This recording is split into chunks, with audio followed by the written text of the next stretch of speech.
Welcome to my channel. Please help to like, subscribe, and share. DISC is a behavioral assessment tool that is used to understand and analyze individual personality traits.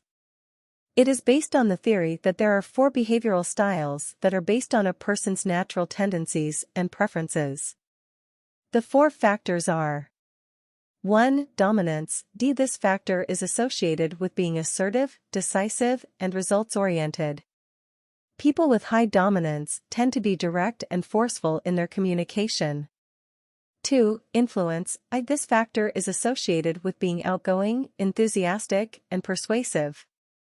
People with high influence tend to be sociable and enjoy working with others. 3. Steadiness. This factor is associated with being patient, supportive, and reliable.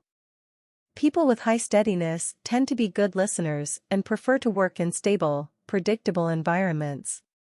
4. Conscientiousness. This factor is associated with being analytical, detail-oriented, and precise.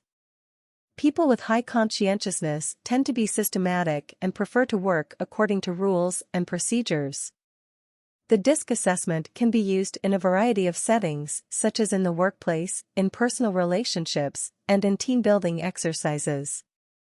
By understanding your own behavioral style and the styles of others, you can improve communication, reduce conflict, and increase productivity. Thank you. Don't forget to like, subscribe, and share.